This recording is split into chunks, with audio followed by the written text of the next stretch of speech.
Nosso assunto de hoje é falar um pouquinho sobre a incidência do tromboembolismo venoso em viagens aéreas.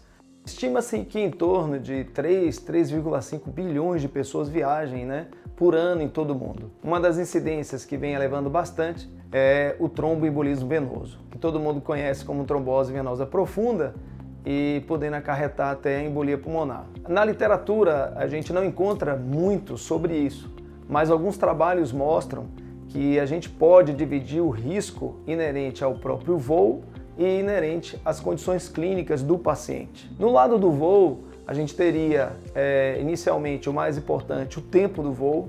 Você sabe que voos acima de 3 horas aumenta bastante a incidência de trombose e aqueles voos acima de 8 horas a incidência é bem maior. A posição que o paciente fica durante o voo, principalmente próximo à janela, com impossibilidade de movimentação normal durante a viagem. Outro aspecto importante é a desidratação. A baixa umidade dentro da cabine favorece a desidratação, principalmente em voos mais longos, onde o paciente não tem atenção de fazer uma hidratação oral adequada. Outro fator importante é a pressurização. Se sabe que a pressurização ela é feita no avião basicamente para simular uma altura de 2.000 metros. Isso traz uma dificuldade do aporte de oxigênio para a hemácia e favorece um pouquinho uma situação que a gente chama de hipóxia.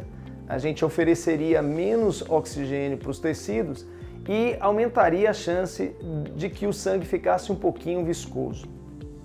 Já falamos sobre os fatores de riscos inerentes ao voo e vamos falar um pouquinho aos fatores inerentes ao próprio paciente. Dentro das estatísticas, os pacientes em pós-operatórios e com câncer ativo, eles têm 20 a 26 vezes mais chance de desenvolver a trombose do que os pacientes normais. Outros fatores que são alertados, que são fatores até comuns a outras situações, é a obesidade, o uso de anticoagulante e pacientes que têm história prévia de tromboembolismo pulmonar e aqueles que têm alguma doença hematológica. Como o paciente pode evitar a trombose durante o voo? Em relação aos fatores de risco do avião, hidratar bastante, voos acima de 3 horas, tentar se mobilizar durante a viagem, usar a meia elástica de média compressão.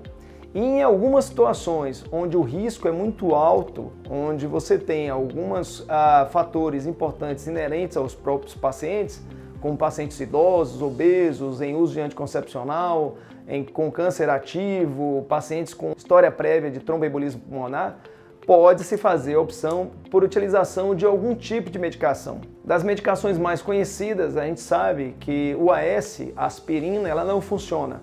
Ela não traz um benefício de profilaxia para esses pacientes. Nós utilizamos a enoxaparina ou os novos anticoagulantes. Os novos anticoagulantes, embora não sejam medicações que possam trazer alguma facilidade no uso, já que são de medicações orais, ainda não existem trabalhos específicos nessa área. Mas de qualquer sorte, se você tem algum fator de risco ou se você tem alguma dúvida sobre o seu voo, procure o seu vascular para que ele possa estratificar os riscos e planejar uma profilaxia.